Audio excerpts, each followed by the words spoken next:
Bonjour à tous, je m'appelle Ariane, je suis thérapeute et hôte de ce podcast. Pour cette nouvelle édition d'Hypnose et Conversations thérapeutiques, j'ai décidé d'explorer avec vous différentes voies et méthodes de compréhension et guérison de l'anxiété. Je vais donc à la rencontre de disciplines, de personnes explorant au quotidien le lien entre le cerveau, le corps et l'esprit. Je propose des séances en visio et en présentiel pour vous aider à changer d'angle de vue, à poser un regard différent sur ce que vous nommez encore aujourd'hui blocage, problème et même symptômes. Pour en savoir plus, rejoignez-moi sur mon compte Instagram Ariane Hypnose. Bonjour à tous, comme vous le savez, ce podcast est consacré au lien corps-esprit, notamment dans la guérison de l'anxiété. Et j'ai une petite confidence à vous faire, j'aurais vraiment adoré avoir accès aux sources de connaissances et aux expériences de mes invités lorsque je vivais moi-même dans cette anxiété permanente. Je m'étais faite une promesse il y a 10 ans, si je trouvais des solutions en moi et autour de moi, j'aiderais à mon tour d'autres personnes. Aujourd'hui, c'est ce que je propose avec des séances en visio pour vous accompagner. J'entrevois cette guérison de l'anxiété et c'est ce que je dis toujours en séance avec mes clients, comme un cheminement, comme un parcours, comme un apprentissage.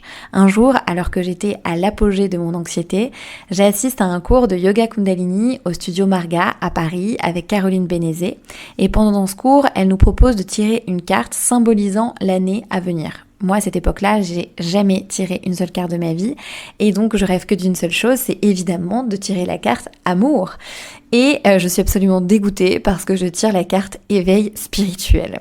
Je comprends pas vraiment ce que ça veut dire et il s'avère qu'au fil de l'année, un véritable éveil spirituel va avoir lieu en moi. Je commence à voir les choses différemment, j'observe des synchronicités, je prends conscience du lien corps-esprit, je commence à avoir une autre lecture des événements qui m'arrivent.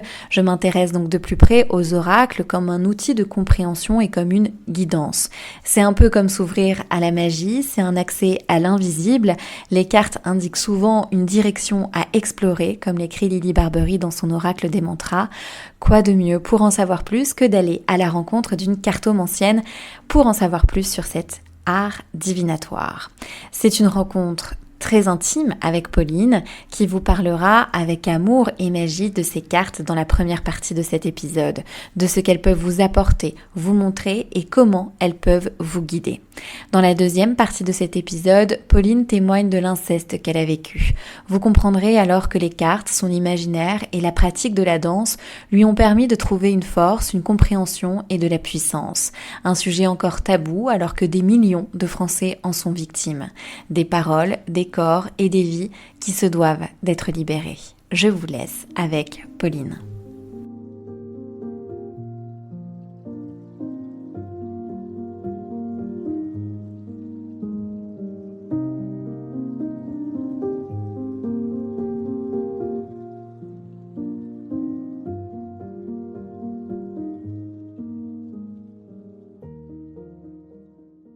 Bonjour Pauline, ravie de t'accueillir sur mon podcast. J'ai eu ton contact par une amie qui était ravie du moment passé auprès de toi lors d'un tirage de cartes.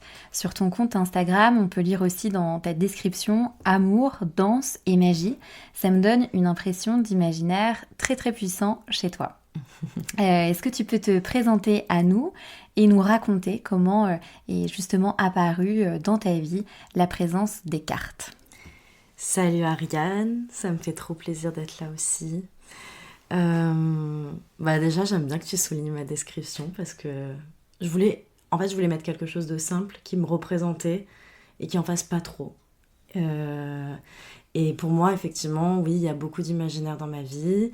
Pour me présenter, je m'appelle Pauline, j'ai 32 ans, je suis danseuse, cartomancienne. Et ce qui va relier ces pratiques, ça va être mon imaginaire. Et pour t'en dire un peu plus sur comment est apparu les cartes dans ma vie, je crois que elles ont été là un peu depuis toujours. En tout cas, les images m'ont toujours parlé. Et pour être plus précise, je pense que ça a commencé à être une pratique autour de la vingtaine, vraiment ancrée. Et ça s'est fait beaucoup entre copines.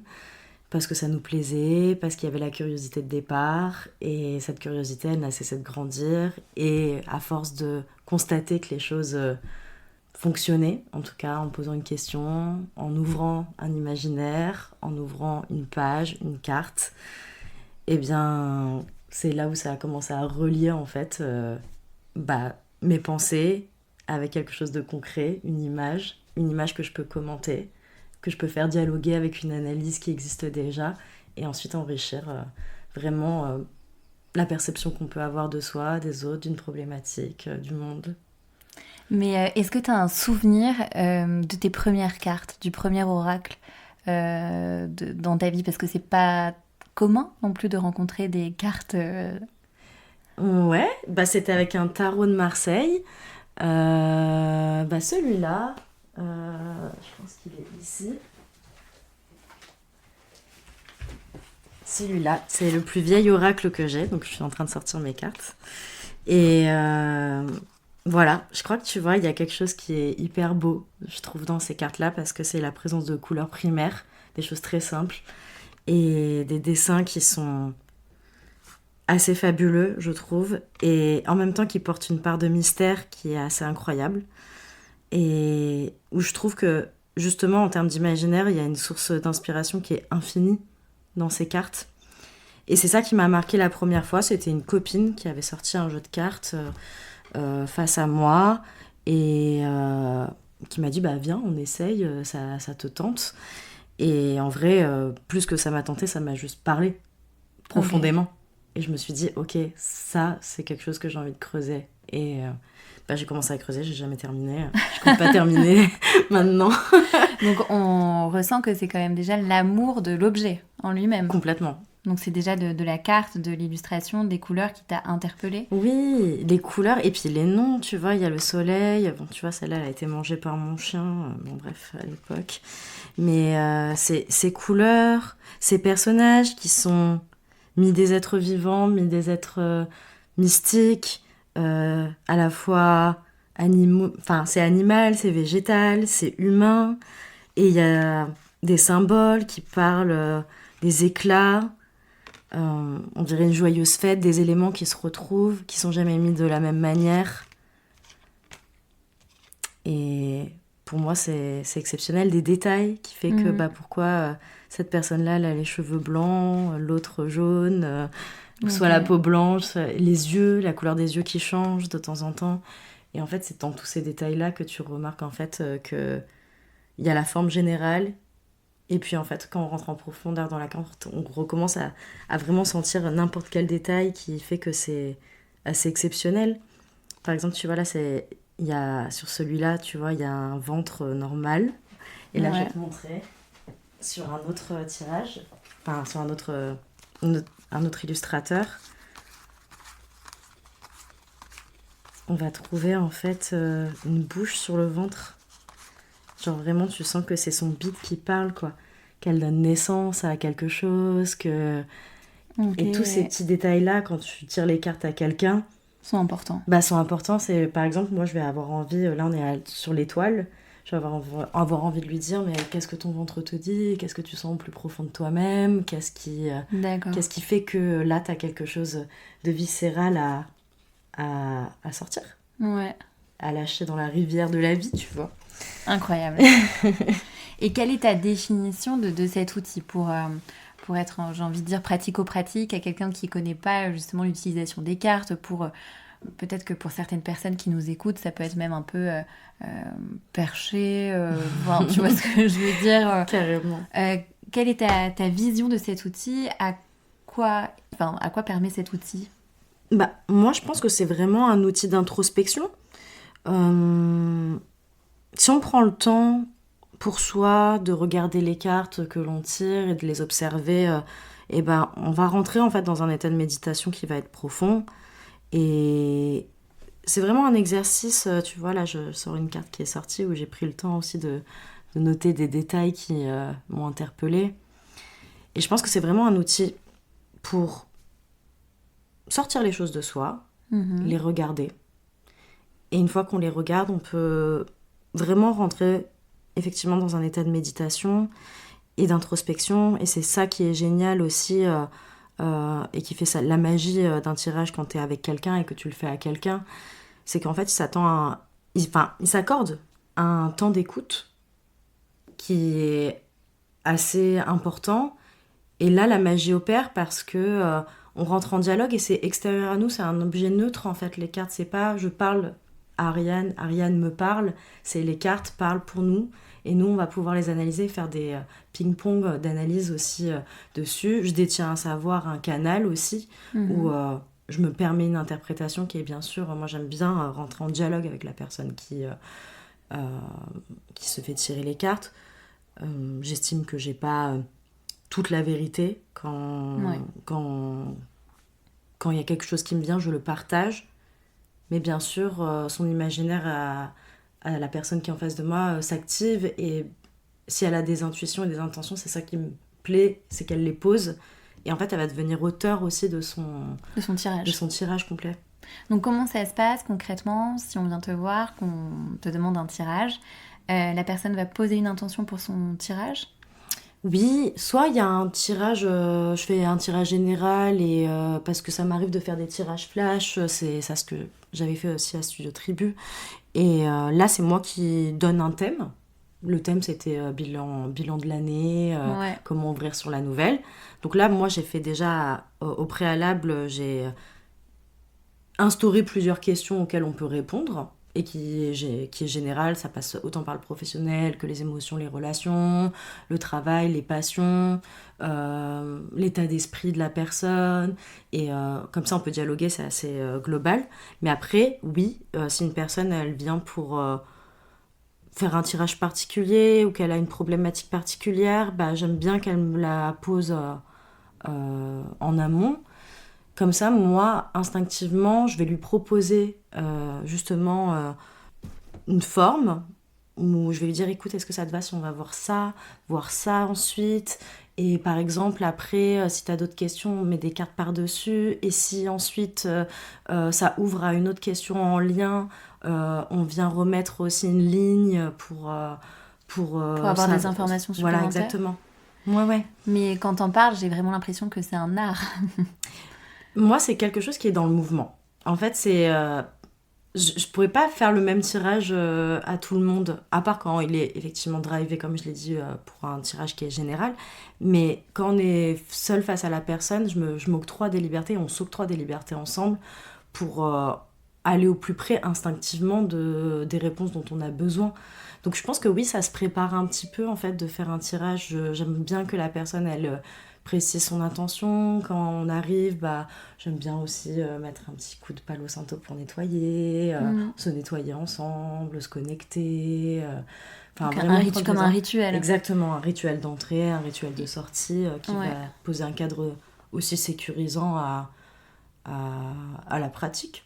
Donc c'est, de ce que j'entends, c'est un espace sacré. Et les cartes sont un outil d'exploration de soi, de connaissance de soi. Et les choses, en tout cas quand tu fais un tirage, quand tu proposes un tirage, quand il y a ce tirage qui se co-crée, si je comprends bien, les choses restent en mouvement. C'est-à-dire que c'est une interprétation que tu donnes de choses qui sont... Comment tu pourrais le décrire ça justement? Je pense que c'est des choses qui veulent bien être dites, entendues, vues à l'instant T où ça se produit. Et demain, si tu le faisais le lendemain, ce serait pas pareil. Probablement pas. Il y aurait peut-être des choses qui se recouperont parce que je pense qu'on est des gens, des personnes cycliques, donc il y a des choses qui se répètent, donc, mais ça se dirait autrement. En tout cas, je suis sûre que au moment où ça se fait, ça se dit, ça se voit, dans le tirage, c'est ce qu'on doit entendre à ce moment-là. Ok. Si bien sûr on a bien ritualisé, qu'on est consentant, et généralement c'est ça qui se produit. Si c'est pas le cas, je serais vraiment très angoissée pour elle. Je voudrais pas que ça se passe comme ça, mais en tout cas je pense que c'est sûr que on voit ce qu'on veut bien voir. Donc on découvre pas des choses qu'on sait pas déjà vraiment. D'accord. C'est intéressant ça. Ouais, je pense. Donc on est prêt à recevoir l'information à ce moment-là. Exactement. Puisque finalement c'est ce qu'on demande aussi. Exactement. Donc il y a une sorte de vraiment coprésence d'intention de ok, aujourd'hui Je m'accorde la vision des choses. Mm. Et j'ai une question aussi, comment on peut... aujourd'hui, il y a beaucoup de tirages qui se font notamment sur Instagram, en ligne, en live, par différentes personnes. Tu vois, tout à l'heure, tu me parlais de la description très fine de chaque carte que j'ai l'impression que tu connais absolument par cœur. Moi, j'ai des oracles chez moi, j'en utilise en séance, mais je n'ai pas une connaissance aussi fine, en tout cas, de cet outil-là. Pour toi, quels sont les red flags vis-à-vis de quelqu'un qui tire les cartes? Tu vois, pour pas non plus soit tomber dans une compulsion, soit se faire avoir tout simplement. Qu'est-ce qui est important de savoir avant de se faire tirer les cartes? Pour moi, alors, les red flags. Oui, quelqu'un qui va être hyper intrusif et qui, par exemple, va jamais vouloir arrêter la consultation. En fait, déjà, s'il n'y a pas le consentement de l'autre, c'est compliqué. Donc, je dirais pas déjà dans les centres d'appel ou des choses comme ça. Je pense que c'est important de discuter avec sa cartomancienne avant que le tirage se fasse, pour savoir si juste simplement déjà la communication nous plaît, si on a un bon feeling avec elle, être hyper clair sur comment ça va se faire, où, le prix, aussi des choses parce que c'est important. Et la régularité, justement, un tirage, ça se fait une fois, ça se fait plus... Enfin, je sais qu'il y a des personnes aussi qui peuvent être accros, clairement. Moi, je dirais que souvent, les personnes que je vois, ils en font pas plus de 1 ou 2 par année, en fait. Si on fait un énorme tirage, oui, ça va être 1, 2, voire 3 par an maximum. Mais je pense qu'on n'a pas besoin de se faire tirer les cartes toutes les 3 semaines. Non, je pense que ça doit être un moment qu'on s'accorde et qui est particulier, qui est sacré, ritualisé et qui justement nous permet à un moment de rassembler des informations qui vont nous donner un élan pour la suite derrière. Et laisser les choses se produire aussi. La réflexion se former, les événements arriver. Enfin, je pense qu'il y a vraiment du temps à prendre. Laisser beaucoup de temps entre les choses pour qu'elles soient intégrées. Et il y a aussi, je suppose, dans ce moment-là, l'art de poser des questions. Ouais. L'art de poser les bonnes questions, de se poser les bonnes questions. Est-ce que tu peux nous en dire plus, justement? Moi, j'aide les gens à les formuler, leurs questions, parce que souvent, on peut avoir un peu de mal à justement dire ce que l'on vient interroger. Parfois, on me dit, bon, bah, c'est juste professionnel. Bon, ça me va. Il y a des gens aussi qui parfois ont pas trop... Enfin, moi, je le sens si on a juste envie de rester global. Mais après, au bout de 5 cartes tirées, souvent, ça fait l'état des lieux de la situation. Donc, la personne se sent rassurée parce que généralement, ça lui parle. Et je lui dis, bon, à partir de là, du coup, qu'est-ce que tu voudrais qu'on engage comme questionnement? Comment sortir de cette situation s'il y a une problématique? Qu'est-ce qui en amont te bloque dans cette situation? Qu'est-ce que tu pourrais faire pour te donner une nouvelle direction? Une fois que cette direction est prise, qu'est-ce qui pourrait advenir? Et ensuite, la personne jauge en fait ce qu'elle a besoin de savoir. Ce qu'elle n'a pas besoin de savoir aussi, parce que parfois, il y a aussi des choses qu'on a envie de garder mystérieuses, parce que sinon, ce serait déroutant de tout savoir. Mais en tout cas, oui, je trouve que c'est un outil qui est assez complémentaire pour pouvoir se poser et en tout cas trouver une direction. Moi, mon but, c'est que des personnes partent avec une direction et qu'ils aient le temps de la prendre, de s'orienter aussi sur leur chemin et qu'ils aient le temps de sentir ce qui les anime. Quelle est la place de l'intuition dans ces moments-là, dans ces moments qui sont sacrés, qui sont ritualisés? Donc tu as le tirage de cartes qui te donne des informations, toi tu es capable de les interpréter, de les lire, de poser des questions aussi, et ta place justement la place en toi, dans ton corps, du ressenti, de l'intuition.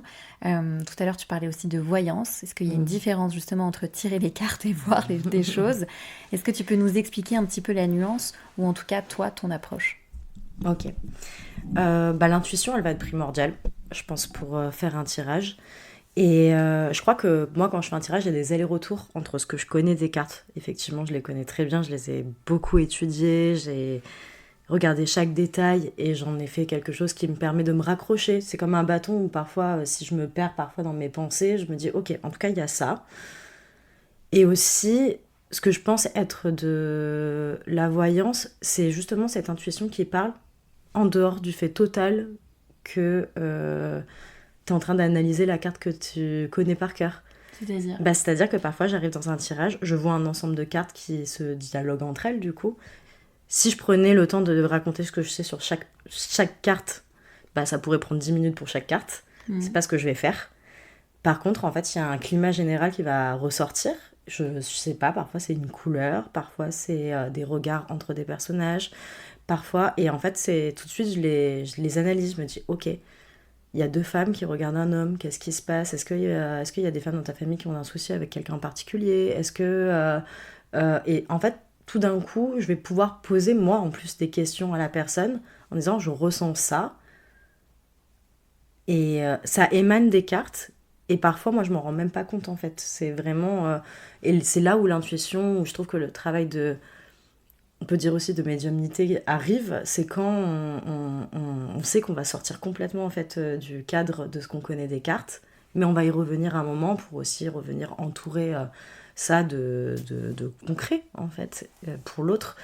Et tout à l'heure, tu te demandais si la spiritualité, ça avait quelque chose de perché. Je pense pas, en fait, je pense juste qu'on est tous... n'y a rien de perché à croire en certaines choses. On a tous des croyances qui nous permettent d'avancer, en fait. Donc non, il n'y a rien de perché là-dedans.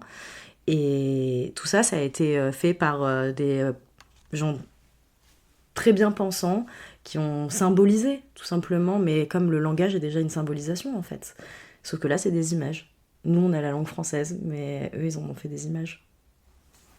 Et justement, par rapport à ce que tu viens d'exprimer, la place de la magie, la place de la croyance, et avec cet outil, qu'est-ce que tu finis comment je pourrais poser cette question?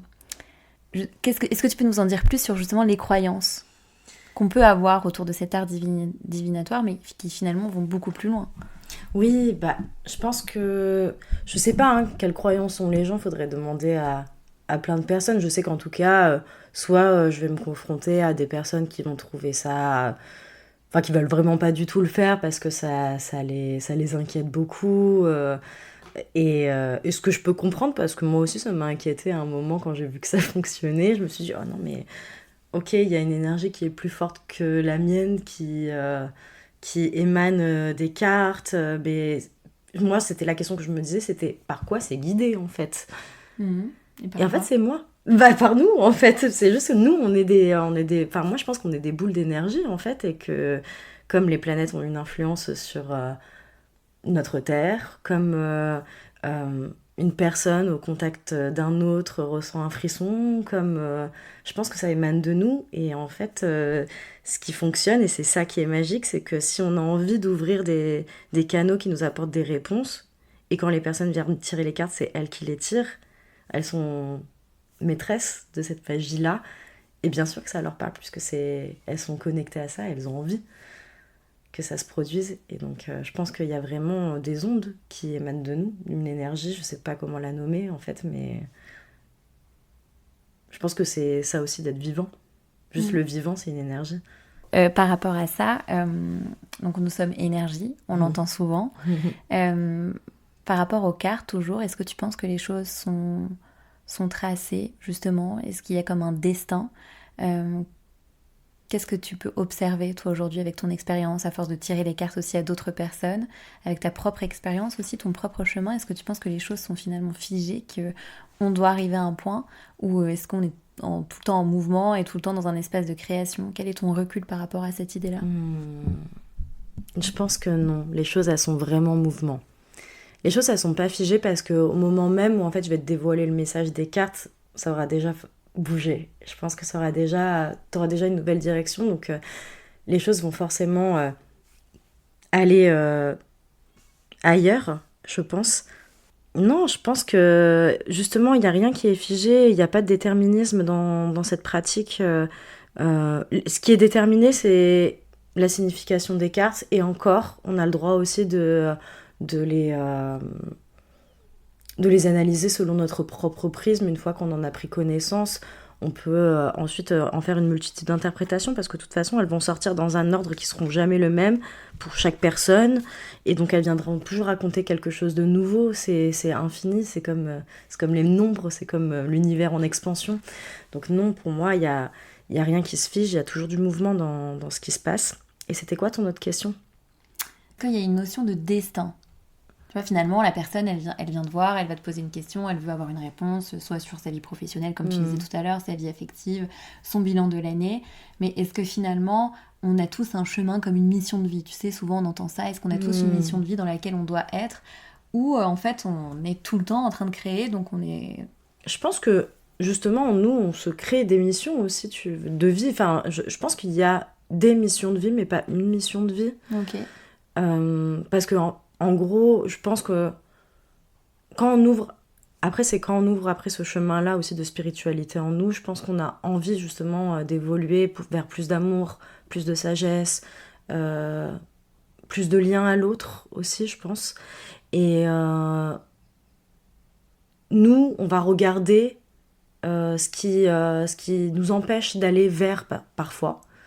Et je pense que quand on vient me voir, c'est ok, qu'est-ce qui bloque, qui m'empêche d'aller vers ce que je veux devenir? Et ce vouloir, il est en perpétuel changement aussi, parce qu'une fois qu'on reçoit certaines infos, je pense qu'on dévie de nos routes pour mieux se retrouver, pour mieux se perdre parfois, et parfois c'est bon de se perdre aussi. Et voilà, je pense qu'il n'y a pas de destinée, mais je pense qu'il y a des événements qui sont marquants et qui sont majeurs, qui viennent soit nous donner des leçons, soit on décide de ne pas les écouter, elles se répètent à l'infini. Et c'est là où parfois on a peut-être l'impression d'avoir une lourde destinée à libérer. Voilà, je pense que dans les événements répétitifs, il y a quand même quelque chose qui vient nous dire « Ok, là, franchement, j'arrive pas à comprendre quelque chose. » Enfin, moi, je pense que ça arrive chez tout le monde. Enfin, en tout cas, moi, ça m'est beaucoup arrivé dernièrement avec mon pied que j'ai cassé plusieurs fois. Je suis danseuse, donc se péter le pied, c'est pas évident après pour pouvoir danser. Et notamment, la cartomancie arrive à ce moment-là, comme étant une bulle d'expansion et de mouvement, là où mon corps était en immobilité totale. Et là, je l'ai pris comme une voie de... Bah, en fait, c'est aussi une voie professionnelle pour moi de m'unir aux gens en leur tirant les cartes, en fait. En étant en connexion avec eux, ça m'a permis d'être vraiment en connexion avec le monde. Et je crois aussi que ce que j'aime aussi dans cette pratique, c'est que justement, de voir la pluralité des destins, ça soulage aussi pour soi, en fait. Ah, dans quel sens? Dans le sens où les choses bougent pour tout le monde. Donc on n'est pas si figé que ça, mais je pense que c'est notre mental qui nous fige dans certaines choses. Alors que tout de suite, ça vient remettre du mouvement, que d'aider une personne aussi à voir ce qui la bloque, ce qui pourrait la bloquer encore, ce qui va avancer, ce qui va peut-être changer dans quelques temps ou pas. Mais en fait, quand tu la retrouves un an plus tard, qu'il s'est passé plein de choses dans sa vie et que là, c'est une autre problématique qui s'ouvre, ou les mêmes parfois, mais de différentes manières, c'est beau aussi de voir tout ce travail qui s'effectue chaque jour dans nos vies, en fait. Et il y a quelque chose qui me vient aussi parce que tu parles de spiritualité. Encore une fois, c'est un outil, c'est une voie d'exploration. Les cartes, ça vient donner ça guide. On explore à travers ces cartes. Tu parles aussi de schémas répétitifs qu'on est tous amenés à revivre de différentes manières, mais on revit toujours un peu la même... Alors, je n'ai pas envie de dire la même chose parce que c'est toujours différent, mais en tout cas, ça revient se placer sur notre vie, justement sur notre chemin de vie. Est-ce que tu pourrais m'expliquer, si tu t'en sens capable, la différence entre justement la religion et la spiritualité, pour que ce soit très clair, et peut-être nous raconter aussi justement ton propre chemin? Oui, effectivement, moi j'ai été baignée dans une éducation religieuse très jeune. J'ai une famille qui est composée de nonnes et d'abbés. Du côté de ma mère, vraiment, il y avait des nonnes et des abbés, et des militaires. Et du côté de mon père, il a été élevé au séminaire, il voulait être prêtre. Bon, il l'a pas été. Mais en tout cas, il y avait une propension à la religion qui était vraiment très forte, catholique en l'occurrence. Et, et effectivement, moi, en dehors, j'étais en école publique, donc j'étais même pas en école privée, donc c'était même pas intégré dans mes cours scolaires. En gros, moi, j'ai passé pendant, je sais pas, 10-15 ans, mes mardis, mes jeudis, mes vendredis soirs au catéchisme, les messes le samedi, le dimanche, les événements particuliers, les retraites pour passer ces sacrements. Donc il y a 7 sacrements, j'en ai passé 5 sur 7. Je vais pas pouvoir tous te les dire parce que je me rappelle plus, mais c'est la communion, les professions de foi, baptême. Et voilà, ce qui me manque en gros, c'est le mariage et l'extrême onction, que je pense que je ne ferai pas. On sait jamais. Mais en tout cas, je pense que je ne ferai pas. Parce que, justement, en tout cas, j'ai aimé l'étude religieuse, m'a beaucoup plu, parce que, justement, on est face à beaucoup de questions, d'icônes, d'images. Ces images, après, j'ai fait de l'histoire de l'art, ça va beaucoup aider à les interpréter, en fait. Quand j'étais en histoire de l'art, effectivement, tu vas aller... Tu fais une iconographie au Moyen-Âge, c'est quand même assez particulier, mais tu arrives à reconnaître la vie des saints, ces choses-là. Et puis, en fait, à un moment, je me suis dit, ok, en fait, la religion, il y a aussi une pratique qui doit être ritualisée. Ça m'a aidé après dans mes rituels, que tu retrouves aussi dans certaines formes de spiritualité. En tout cas, ça te donne une sorte... comment on dit, ascétisme, genre, ou en tout cas une assiduité à une discipline, à faire les choses. Et en même temps, là où moi je trouve que la religion, ça enferme, c'est qu'il y a un dogme et qu'ils sont détenteurs d'une vérité, que je pense être plurielle. Et donc cette vérité-là, elle aide, mais en fait il y en a d'autres de religions, elles viennent parler d'autres choses. Et donc moi, ça m'a intéressée d'aller voir aussi ce qui se passait dans d'autres religions. Je suis allée au temple... bouddhiste quand j'étais à Lille et que je faisais mes études dans mon master de recherche en danse. Je suis allée en Israël, je me suis aussi beaucoup intéressée à la culture juive à un moment, parce que la question des origines de ma grand-mère m'a aussi poussée à voir ce qui se passait de ce côté-là. Je me suis intéressée à lire aussi certains passages du Coran. En fait, il y a vraiment quelque chose où je me suis dit, ok, y a plein de formes en fait de spiritualité, on dit les choses de manière qui sont différentes, mais moi j'ai besoin de croire en quelque chose en fait de plus vaste et de plus grand qui pourrait englober tout ça. Donc du coup c'est ok, croire qu'il y a des énergies, croire que on a besoin de les personnifier, je ne sais pas, je suis pas sûre en fait.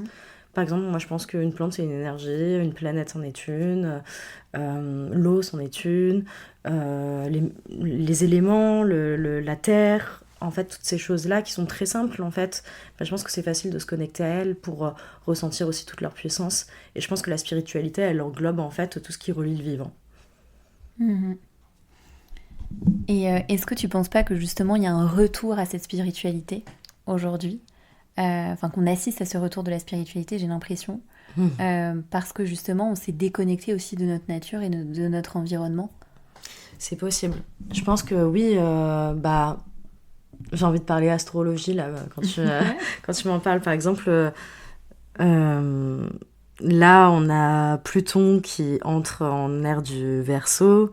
Le Verseau, c'est vraiment les avant-gardes, les avancées technologiques, l'originalité, le fait de voir le futur aussi. Et je pense qu'on a été plongé dans une ère, du Verseau qui nous a vraiment permis d'accélérer toutes les avancées technologiques. Enfin, je veux dire, entre le moment où je suis née et aujourd'hui, j'ai l'impression d'avoir eu 1000 instruments entre mes mains technologiques, alors qu'on partait de rien, en fait. Et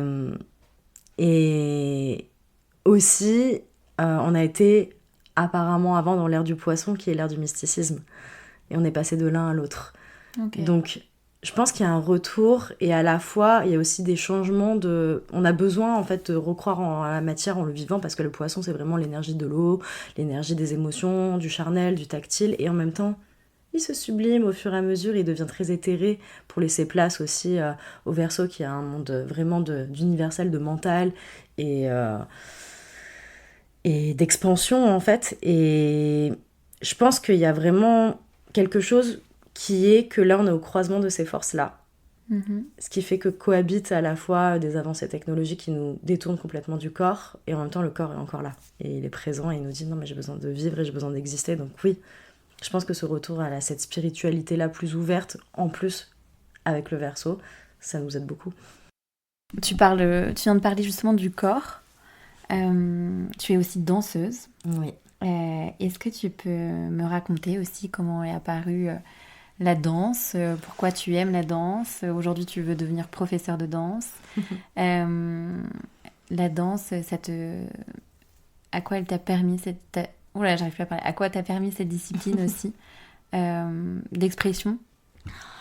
La danse, c'est vraiment toute ma vie. Je crois que je suis née, j'ai envie de danser, quoi. Je crois que la danse, pour moi, c'est l'art parfait de manier les déséquilibres. En vrai, la vie, elle nous propulse dans des choses où on doit apprendre à se lever, à marcher, à tomber. Et en fait, quand ces mots-là résonnent, marcher, se lever, tomber, s'asseoir, et que ça devient en fait des gestes qu'on sort du quotidien, tout de suite rentre la danse. Moi, c'est vraiment quelque chose qui m'a permise d'avoir confiance en moi, d'exprimer des choses. C'est encore un autre langage. Parce que pour moi, c'est un art et un langage, la danse, qui se suffit à elle-même, hein, qui vraiment n'a pas besoin de mots, on n'a pas besoin. Et en même temps, c'est riche de sensations, c'est riche de sens. Quand les personnes voient quelqu'un jubiler de sa danse, ça se transmet, c'est kinesthésique. Je crois qu'il y a vraiment quelque chose où je trouve que c'est l'art du corps le plus complet à mon sens. Peut-être les arts martiaux aussi, genre quelque part ça me parlerait aussi. Mais voilà, je pense que ça a été là depuis le départ. Ça a apporté beaucoup de magie dans ma vie aussi. Parce que effectivement, j'ai commencé à danser très tôt. Et très tôt, cette pratique, elle m'a permis de me libérer d'un quotidien qui était dur, nocif, toxique, où il y avait beaucoup de violence dans ma famille. Et ce lieu d'expression, il me permettait de me dire « Ok, Pauline, là, tu as le contrôle de ton corps, il est puissant, il peut faire plein de choses. Et en tout cas, tu es en mesure de réagir et t'exprimer avec. » Là où je pense que dans mon corps, j'avais l'impression qu'on avait volé énormément de choses. Est-ce que tu peux en dire plus ou... Oui, carrément. En fait, j'ai vécu de l'inceste. Et je pense que je l'ai vécu très très jeune.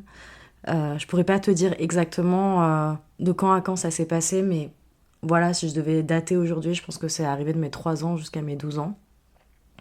Et vraiment, c'était quelque chose de... qui n'avait pas lieu tout le temps, mais le peu, enfin, c'est même pas le peu, c'est arrivé souvent, mais vraiment, je pense que ça m'a tellement démunie de moi-même, de mon corps. Les moments de dissociation étaient tellement grands que si j'avais pas eu la danse, en fait, pour remettre du mouvement, de l'imaginaire, de la puissance dans ce corps-là, je sais même pas si je serais vivante encore aujourd'hui, en fait. Vraiment, c'est quelque chose qui a été très très fort dans un processus de survie, en premier lieu, puis de guérison. Quand tu parles de dissociation, comment tu le vivais, ça justement plus jeune, ces épisodes de dissociation? Je suppose que tu savais pas ce que c'était. Non. Mais comment toi justement, à ces âges-là, tu te comportais, tu étais? Qu'est-ce qui... Alors, je pense que la période de dissociation et d'amnésie traumatique, en fait, enfin, la période de dissociation, c'est que face à une émotion trop forte ou face à des événements extérieurs à l'inceste, mais dès qu'il y avait un moment de violence partagé avec quelqu'un, c'était comme une sorte d'anesthésie ou de colère intense ou de tristesse intense, mais en tout cas, il y a de l'amnésie derrière, je sais pas ce que je fais en fait, je sais pas qui je suis dans ces moments-là. Ça, c'était les moments de dissociation, et ça arrivait souvent avec une émotion intense qui me rappelait en fait une sorte de vol en fait que je pouvais vivre. Et donc ça, c'est pour l'état dissociatif. Et puis, en fait, à partir du moment où l'inceste, c'est fini, je veux dire de manière physique, où je n'étais plus en contact avec la personne qui m'incestait, euh, il y a eu une vraie forme d'amnésie qui a duré, je pense, une dizaine d'années. Où en gros, pendant ces années-là, je me suis sentie assez libre, dans le sens où je sentais une joie de vivre en moi, je sentais que tout allait bien. Pour autant, tu sens toujours qu'il y a quelque chose qui cloche un petit peu, parce que je pense que tu essayes de réparer, en fait, ce qu'on t'a volé. Puis, un jour, je crois que c'était en cours, j'étais en BTS Commerce International. À l'époque, je faisais pas du tout ce que j'allais faire dans ma vie. Vraiment, j'étais dans une phase où je me suis dit, ok, super, tu vas te prendre en main, tu vas devenir commercial, hein, et puis tu vas être salarié et tu vas vendre des choses à l'étranger et tu vas te faire du fric et ce sera trop cool. Et donc j'étais vraiment pas dans mon chemin, je pense. Et, et en fait, en plein cours de négociation en langue espagnole, en fait, il y a des sortes de flashbacks qui sont revenus d'une violence extrême, ou comme si je revivais la scène exactement, et tous les souvenirs sont remontés à la surface, ce qui a engendré une tétanie, une crise de panique énorme, des cris, des pleurs, tout en même temps. Et c'est là où j'ai pu révéler à ma famille ce qui s'était passé, quoi. Et est-ce que tu sais pourquoi c'est à ce moment-là, quand tu es dans ta salle de cours, que c'est revenu à toi, ce flashback? Est-ce que tu penses que c'est parce que tu étais prête à recevoir à nouveau cette information? Comment tu as fait face justement à cette amnésie traumatique, et comment ton entourage t'a soutenue? Écoute, je pense que ça s'est réveillé à ce moment-là parce que je devais passer des vacances en famille, soit avant, soit après. Je saurais pas te dire parce que tu vois, là, c'est encore un moment où c'est un peu trouble. Il me semble qu'en fait, à un moment, en vrai, je pense que pendant toute la période d'amnésie, j'étais en hyper contrôle parce que, en gros, de mes 12 ans à mes 18 ans, je n'ai jamais revu la personne qui m'a incesté. Donc, du coup, elle n'existait pas dans mon quotidien. Puis un jour, j'ai lâché la bride et je l'ai revue. Et là, je pense que ça, inconsciemment, je me suis mis dans un état de protection envers ma petite sœur, les femmes de ma famille, jeunes. Enfin, je pense que instinctivement, je me suis mis dans cet état-là. Puis je suis rentrée à Marseille. Et je pense que ça a pété au moment où j'étais dans un état de calme, et parce qu'il se passait pas grand-chose, et que en vrai, ça a laissé la place à ces souvenirs de remonter. Et c'est ainsi que du coup, j'ai pu libérer cette parole-là. Et voilà, je crois que c'était...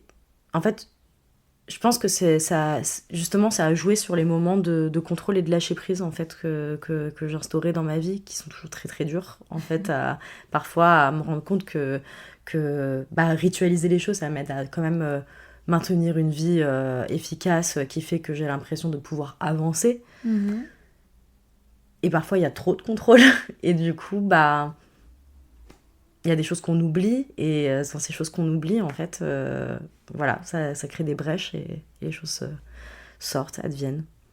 Donc, le contrôle, si je comprends bien, t'a permis de survivre. Je pense.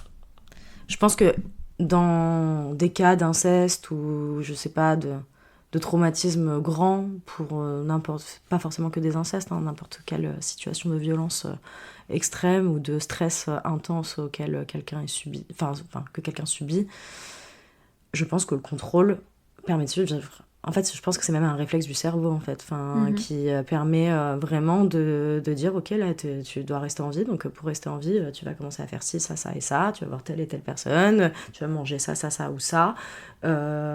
Et puis parfois, en fait, il y a tellement trop de contrôle, on n'a tellement pas de plaisir à vivre cette vie-là, qu'on a des comportements qui peuvent être autodestructeurs. Voilà, ça peut être des prises d'alcool, des prises de drogue, des relations malsaines qu'on entretient avec les gens, je pense qu'il y a tous ces mécanismes-là qui se mettent en place, et en même temps, on les met en place justement pour nous reconfronter, je pense, à une certaine forme de souffrance, pour nous rappeler qu'on l'a vécu aussi, et qui nous permettent de nous remettre à distance avec, ou pas, je ne sais pas. Après, c'est chacun qui voit... Enfin, moi, je sais qu'il y a des moments inconsciemment où j'ai reproduit en fait des instants de douleur soit dans des comportements à risque, soit dans des relations qu'en vrai je souhaitais pas vraiment, mais en même temps c'était les seules que je connaissais, donc quoi faire d'autre avec ça quand on sait pas en fait ce que c'est que d'avoir confiance en sa famille, quand on sait pas ce que c'est vraiment l'amour qu'on porte à quelqu'un, puisque là dans l'occurrence quand c'est dans un milieu familial, les deux sont mêlés. Nous, en tant qu'enfants, on porte un amour absolu, en fait, à nos parents, à nos frères, à nos sœurs, à nos oncles, aux amis de la famille. On leur fait confiance. Cette confiance-là, elle est gâchée. Et en plus de ça, on pensait que c'était de l'amour. Et on nous fait croire que c'était de l'amour aussi. Souvent, on nous dit, oui, mais j'étais tellement amoureuse de cette personne que j'en suis venue à... Mais c'est pas ça, en fait, l'amour. Et déconstruire cette image-là, c'est long, ça prend du temps, et c'est très compliqué. Et je pense que du coup, en grandissant, oui, ça crée des moments de contrôle et ça crée aussi des moments, des instants dangereux aussi. Justement, quand tu parles de ça, me vient aussi le mot symptômes, des symptômes qui peuvent aussi apparaître. Est-ce que ton corps t'a parlé ? Est-ce que tu as su l'écouter ? Parce que tu avais justement ce contact avec la danse et avec le mouvement, donc tu pouvais aussi t'ancrer dans ce corps, dans cet espace de création, de libération. Comment tu as pu réapproviser ton corps avec confiance ? Parce qu'on sait bien que quand on est victime d'inceste ou d'autres traumatismes, c'est des vies qui sont brisées aussi très tôt. J'ai pas envie de dire ça non plus. Non, mais si, c'est vrai. Parce que non, mais c'est des ressources en tout cas qui ont été retirées trop tôt. Moi, je pense que tu as raison. Je pense que c'est des vies qui sont brisées trop tôt. Tu vois, là, je vais être entourée de quelques bouquins, mais il y a Dorothée Ducy qui a nommé son bouquin « Le berceau des dominations ». Et je pense que... En fait, il y a des moments où... Mais ça, je m'en suis rendu compte plus tard. Je m'en suis pas rendu compte enfant. Donc, je pense qu'enfant, j'avais quand même ce sentiment de joie de vivre qui existait en moi. En même temps qu'il y avait quelque chose qui était excessivement triste. Et par exemple, en termes de symptômes, très tôt, moi, ma mère, elle m'a emmenée chez une thérapeute parce que, à la maternelle, on lui avait dit que du jour au lendemain, j'avais arrêté de dessiner en couleur, par exemple. Je dessinais qu'avec un feutre noir et je dessinais la même chose, c'est-à-dire des moments qui pouvaient être joyeux ou pas, mais en tout cas, je dessinais plus en couleur. Et donc, ça a été la première raison de pourquoi j'ai débarqué à 4 ans dans un cabinet avec un thérapeute qui disait « Mais pourquoi tu mets pas de couleur dans tes dessins ?» Et je saurais pas te dire ce que je lui ai répondu parce que voilà, mais je sais que ça, c'est un moment où ma mère me le partage souvent. Je sais que plus tard aussi, au collège, à un moment, on devait dessiner nos rêves. Et moi, j'ai jamais fait trop de rêves, je fais beaucoup de cauchemars, en fait. Et la nuit, ça me faisait peur. Et du coup, j'ai dessiné mes cauchemars. Mais bon, j'ai eu un super 18 parce que j'ai été hyper honnête dans aussi dévoiler et les transcender, en fait. Parce que je pense qu'il y avait aussi ces images que j'avais besoin de transformer aussi. Et en même temps, il y avait un sentiment d'angoisse qui résidait, mais... aussi ça se libérait et du coup je trouvais une résolution aussi dans le fait de... Et du coup il a été fait en noir, hein, ce dessin. Alors qu'en vrai je suis une personne très colorée qui s'habille avec beaucoup de couleurs dans la vie et qui adore sourire et qui adore danser et qui adore partager de la joie avec les autres aussi. Et je pense que oui, il y a... Je sais pas, je pense qu'il y a quand même une innocence qui est volée en vrai à un moment où... Et je sais plus, j'écoutais ton podcast que tu as fait avant et je sais plus, à un moment où on parlait des enfants, il faut les regarder, mais justement oui, je sais plus c'est quelle avec qui, mais c'est avec Anna où je crois que les enfants ils vivent leurs émotions et c'est ça, non? Ouais, je crois que c'est ça. Elle dit il y a qu'à les regarder, on voit leurs émotions. Moi je crois que tu me parlais de soutien. Je crois que je suis contente que ma mère ait vu certaines choses qui allaient pas, par contre, parce que je pense que comme on est capable de voir, ah oui, ils ont pas honte. C'est ça qu'elle disait, ils ont pas honte les enfants. Oui, ouais. Moi par contre si. Genre j'ai senti que dès 3 ans, enfin dès l'âge de 3 ans, très très jeune, en tout cas le sentiment de culpabilité, de honte, en fait il a été directement présent dans ma vie. Et ça m'a vraiment empêchée, je pense, à un moment de m'ouvrir correctement aux autres en vrai. Et se débarrasser de ce sentiment de culpabilité, de honte, c'est vraiment, je trouve, le travail le plus important qu'il y a à faire quand on subit de l'inceste. Parce que c'est une violence qui est retournée contre soi et pas contre la personne. Exactement, oui, il y a vraiment... on comprend pas, hein. On fait tellement confiance à l'autre qu'on peut pas se dire que c'est de sa faute. C'est lui qui est censé savoir et nous, on le croit. Donc du coup, c'est plus facile. Et puis les enfants, enfin, ils en voudront jamais ils en veulent pas aux adultes, ils s'en veulent à eux-mêmes, ils veulent bien faire. Donc Donc c'est qu'ils ont mal fait s'ils souffrent quelque part.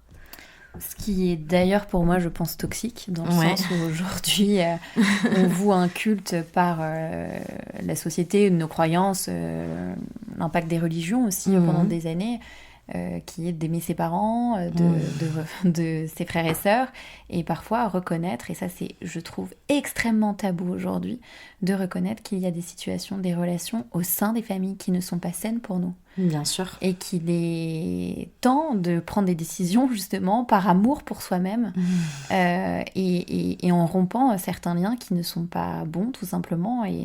Et tu disais aussi tout à l'heure que tu te retrouvais finalement dans ta vie après dans des situations qui étaient elles aussi toxiques. Bien sûr. Et qui finalement faisait lien avec ce que tu avais vécu, qui était pas normal, qui était injuste, et qui tu revivais en fait sans cesse cette injustice finalement. Effectivement, et ça c'est vraiment une leçon que je pense que je suis en train de m'en libérer, mais vraiment que très dernièrement, et qui est advenue par aussi un énorme travail de prise de distance avec les événements, mais en même temps qu'on prend la distance avec les événements, c'est-à-dire ok, ça appartient au passé. Ceci dit, je l'ai quand même vécu, et je pense que comme une forme de rétrospective, je suis allée voir en fait, mais à quel moment tu perds tes amis, à quel moment tu as vécu des relations qui étaient très dures émotionnellement, amoureusement, quel rapport t'entretiens avec tes parents, qu'est-ce que tu leur dis, qu'est-ce que tu leur dis pas, de quoi t'as peur, qu'est-ce que tu voudrais finalement vraiment.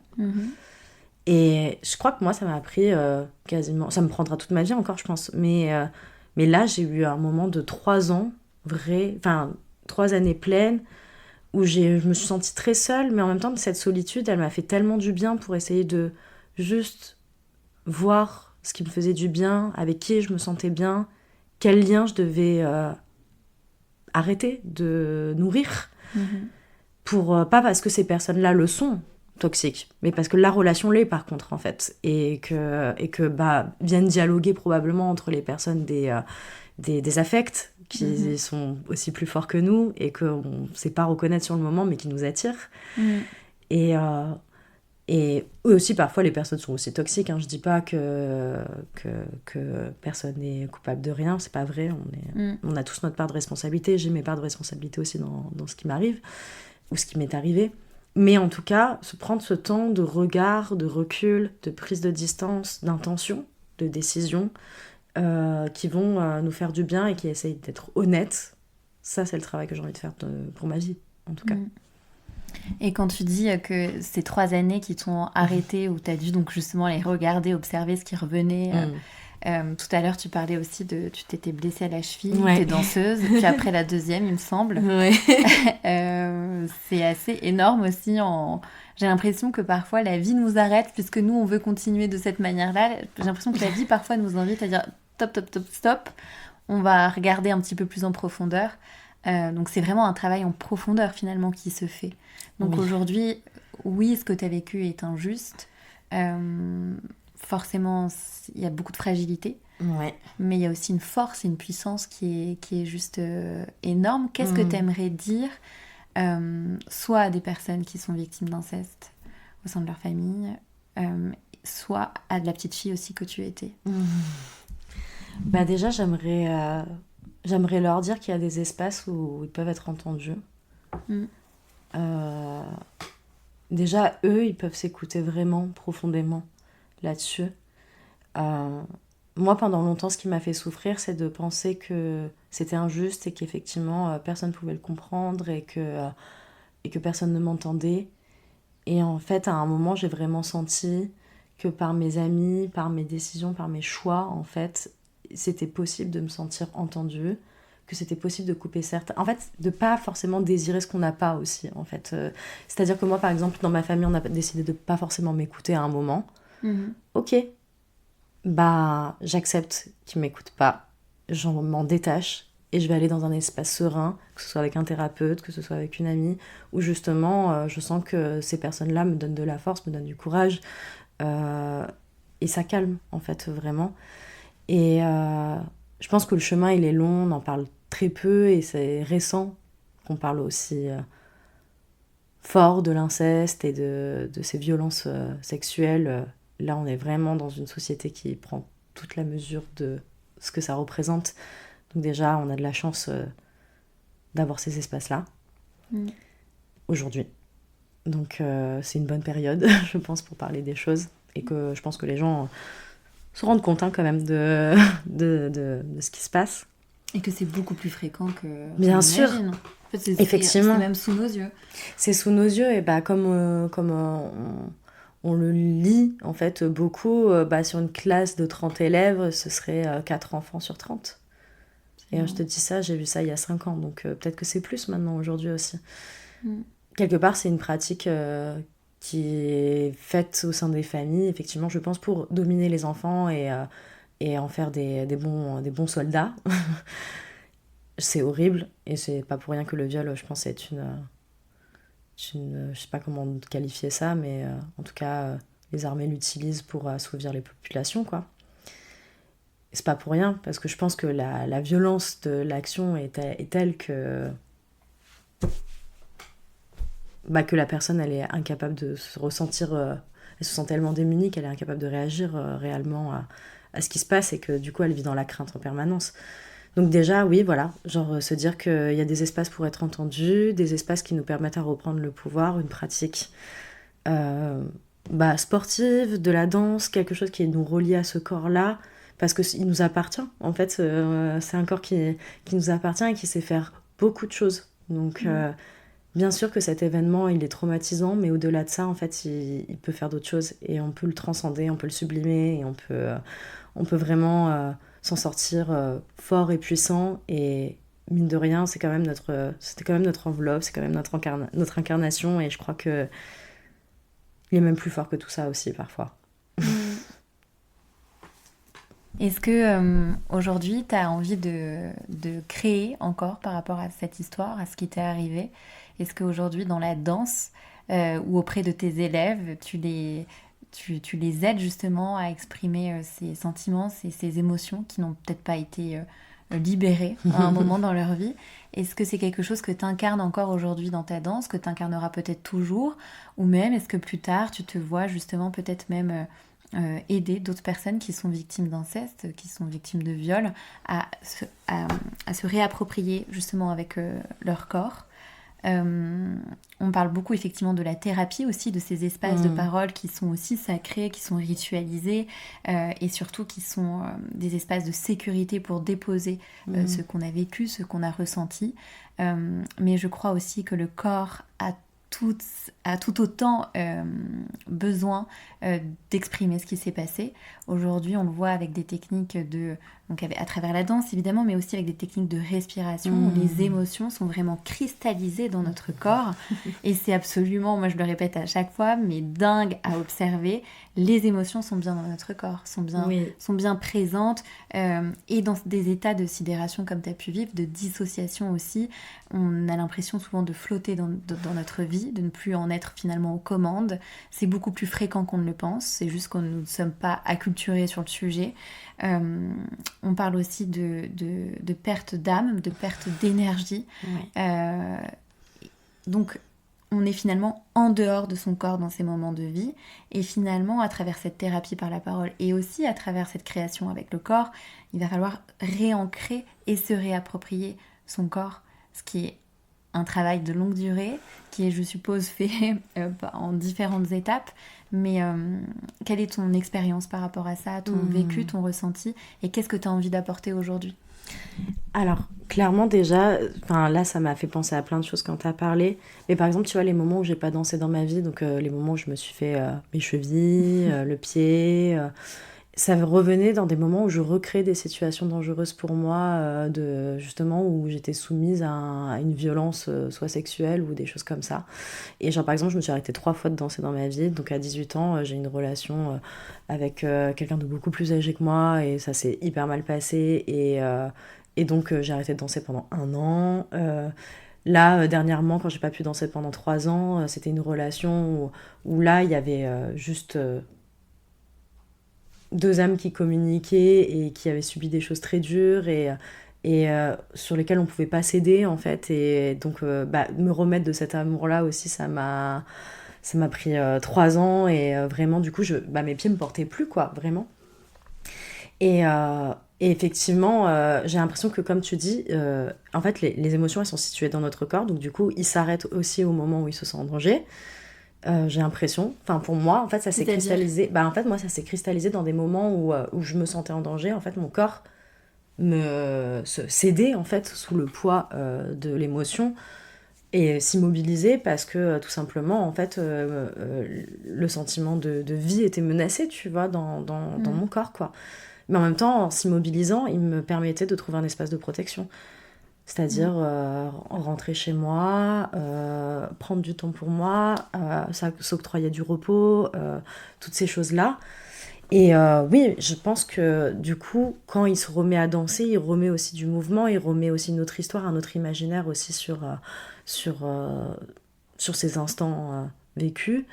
Et ouais, je crois que moi, dans ma vie, j'aimerais bien effectivement aller dans cet accompagnement-là. Je sais que je peux déjà le faire par les cartes. Je sais que de toute façon, sans même... La danse, c'est vraiment un art qui permet de libérer beaucoup d'émotions puisque c'est un langage et qu'on peut effectivement parler avec nos corps, parler avec nos gestes et enfin parfois c'est beau mais sans même nous, enfin moi je veux dire en tant que professeur j'ai pas besoin de connaître la vie intime de mes élèves, ce serait trop, mais dans tous les cas je vais leur je vais leur déployer en fait des exercices, des explorations, des improvisations qui vont générer du mouvement auquel ils vont être auteurs aussi. Et là-dedans, ils vont pouvoir y mettre en fait un espace, en tout cas serein, où ils vont pouvoir exprimer ce qu'ils veulent. Et c'est ces moments suspendus qui parfois fait que quand je regarde des élèves danser ou des gens danser, j'ai un surplus d'émotions. Je sais pas d'où il provient, mais je sens qu'en tout cas, ils sont en train de vivre quelque chose et d'explorer quelque chose qui les libère. Et je pense que mon travail en tant que professeur, en tant qu'enseignant, c'est de les aider à exprimer ça.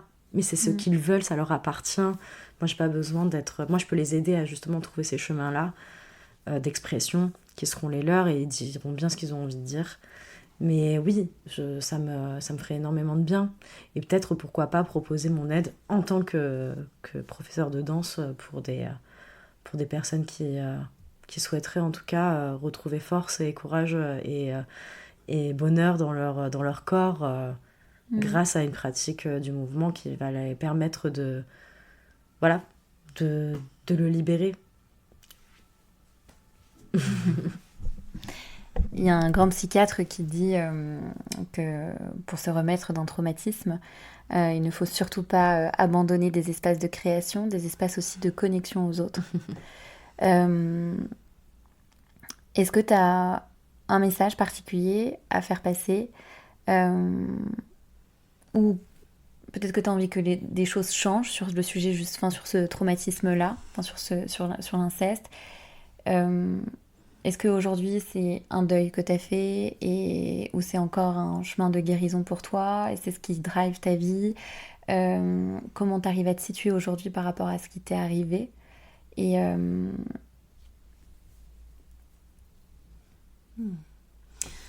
Écoute, je pense que, en tout cas, moi, c'est un chemin encore. Je dirais pas que j'en ai fait le deuil parce que il y a plein de couches qui se libèrent au fur et à mesure des années.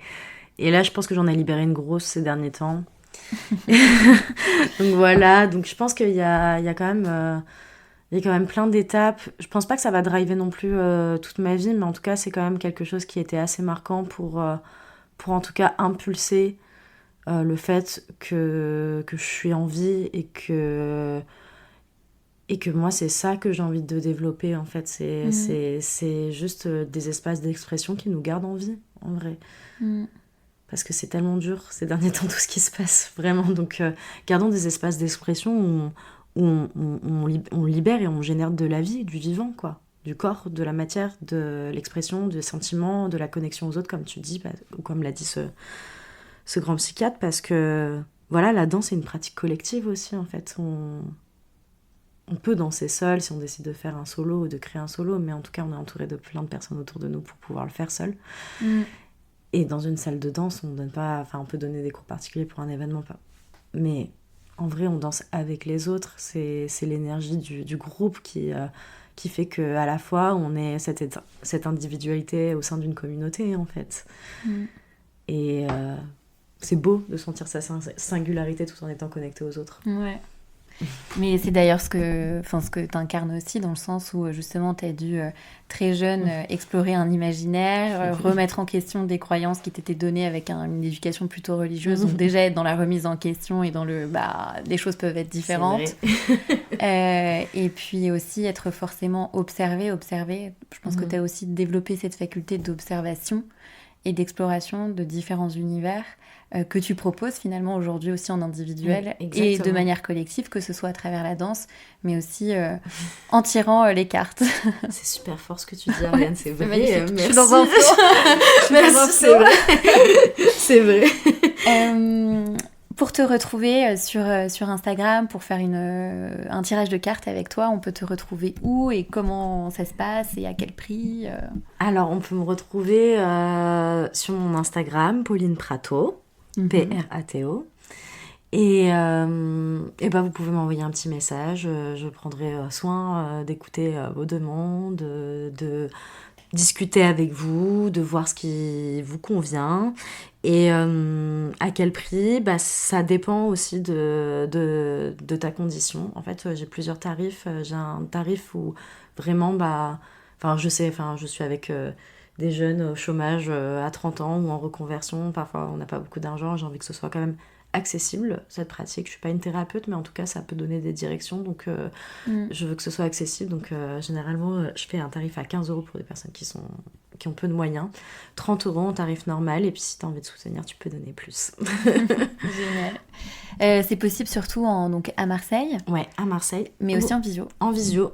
Tu peux le faire en visio, je me connecte avec toi, on fait ça aussi ensemble, on ritualise la pratique pour justement que chacun soit dans son espace, au calme, on se connecte l'une à l'autre, je tirerai les cartes à ta place, mais tu verras, ça fonctionnera quand même. Trop bien, merci beaucoup en tout cas pour ton temps, pour ton témoignage et pour ton approche. Merci. Merci Ariane.